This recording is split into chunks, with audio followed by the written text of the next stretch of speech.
মোৰ ওচৰত তিনিটা প্ৰশ্ন আছে মহাৰাজ আৰু এই প্ৰশ্ন তিনিটাৰ উত্তৰ যদি এই নৰোত্তম বিপ্লৱী ৰাজসভাৰ মাজত দিব পাৰে তেনেহ'লে আজিৰ এই সাজপাৰ প্ৰতিযোগিতাত এই নৰোত্তম বিপ্লৱী শ্ৰেষ্ঠ পণ্ডিত হ'ব কথা শুনি নৰোত্তমে হাঁহিবে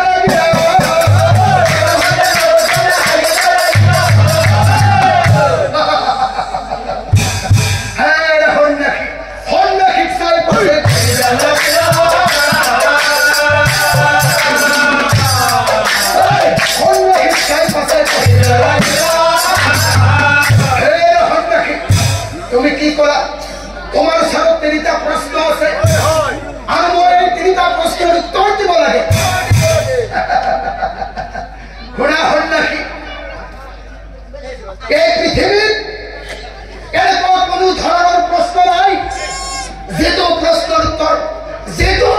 উত্তৰ এই নৰোত্তম বিপ্লৱীৰ ওচৰত নাই গতিকে শুনা সন্যাসী সহজে সোধা তুমি উত্তৰ দিব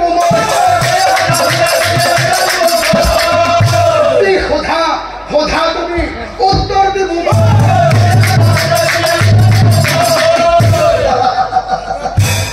কথা শুনি সন্যাসী তেনেহ'লে শুনা বিপ্লৱ নৰোত্তম মোৰ তিনিটা প্ৰশ্নৰ ভিতৰত প্ৰথম প্ৰশ্নটো শুনা মোৰ প্ৰথম প্ৰশ্নটো হ'ল এই মনুষ্যসকলৰ জীৱনত ধৰ্ম স্বৰ্গ আৰু তপস্যা কি বস্তু এইটো মোৰ প্ৰথম প্ৰশ্ন এতিয়া শুনা মোৰ দ্বিতীয় প্ৰশ্নটো হ'ল এই পৃথিৱীৰ প্ৰত্যেকজন মনুষ্যৰ জীৱনতে প্ৰতিদিনে পালন কৰিবলগীয়া 5খন মহাযজ্ঞ আছে এই মহাযজ্ঞ 5খন বাৰু কি এইটো মোৰ দ্বিতীয় প্ৰশ্ন এতিয়া শুনা মোৰ তৃতীয় প্ৰশ্ন মোৰ তৃতীয় প্ৰশ্নটো হ'ল এই পৃথিৱীৰ ভিতৰত আটাইতকৈ নিকৃষ্ট আৰু দুৰ্বল হে বিপ্লৱ নৰোত্তম তুমিতো নিজেই কৈছিলা তুমি এই পৃথিৱীৰ ভিতৰতে শ্ৰেষ্ঠ পণ্ডিত দিয়া বিপ্লৱ মোৰ তিনি প্ৰশ্নৰ উত্তৰ দিয়া হে প্ৰশ্ন শুনি নৰোত্তম মৌন হৈ কি উত্তৰ দিব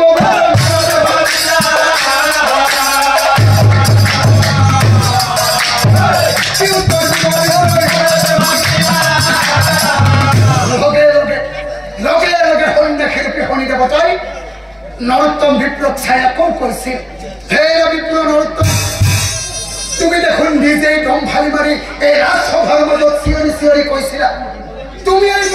এই পৃথিৱীৰ ভিতৰতে শ্ৰেষ্ঠ পণ্ডিত এজন শ্ৰেষ্ঠ পণ্ডিত হৈ তিনিটা প্ৰশ্নৰ উত্তৰ দিব নোৱাৰিলা হে বিপ্লৱ তোমাক মই আৰু এটা সুযোগ দিম শুনা বিপ্লৱ 7 দিন সময় বিপ্লৱ দিওঁ তোমাক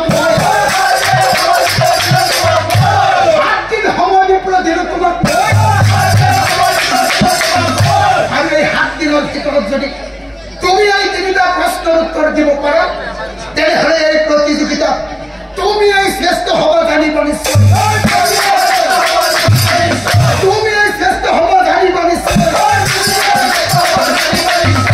আনফালে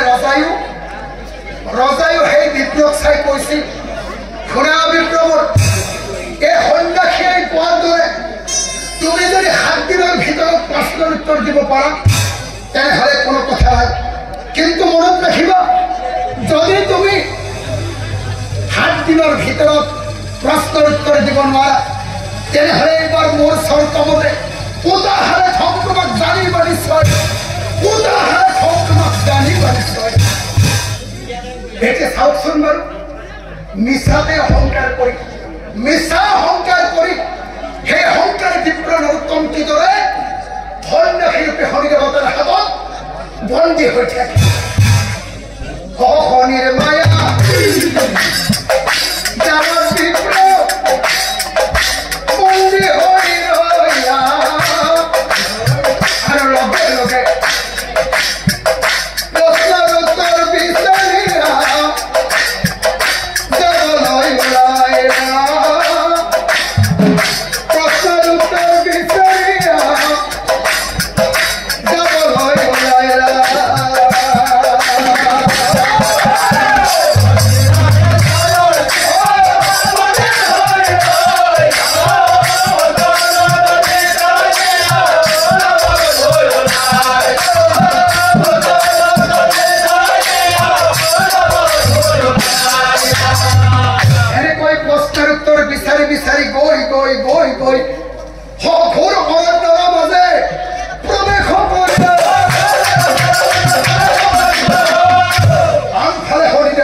কৰিলে চাওঁ আনফালে শনিদেৱে যি কৰ্ম কৰিলা আনফালে শনিদেৱে শনিদেৱতাই কি কৰিলে মায়া কৰি শনিয়েক চিকাৰীৰ ৰূপ লৈলা মায়া কৰি শনিয়েক চিকাৰীৰ ৰূপ লৈলা যিখন অৰণ্যৰ মাজেৰে নৰোত্তম বিপ্ৰ গৈ আছিল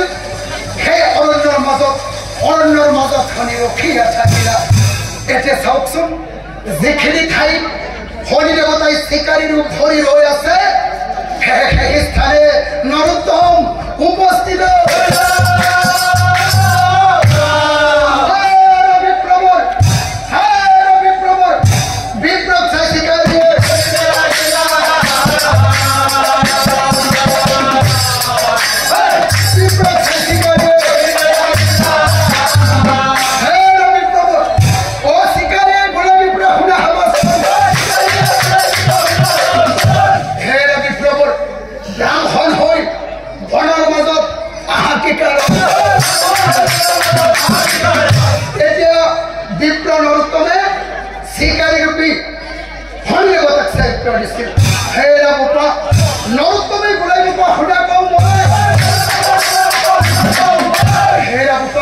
মোৰ ওচৰত তিনিটা প্ৰশ্ন আছে আৰু এই তিনি প্ৰশ্নৰ উত্তৰ বিচাৰি বিচাৰিহে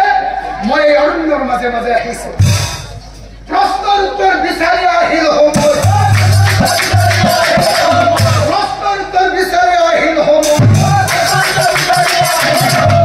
এতিয়া শনি দেৱতাই আকৌ কৈছিল হে বিপ্ৰৱৰ দেখাততো তোমাক এজন জ্ঞানী ব্ৰাহ্মণ যেন লাগিছে কিন্তু এজন জ্ঞানী ব্ৰাহ্মণ হৈ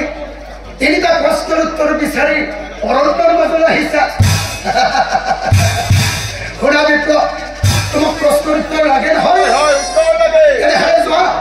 যোৱা তুমি উত্তৰ দিশলৈ যোৱা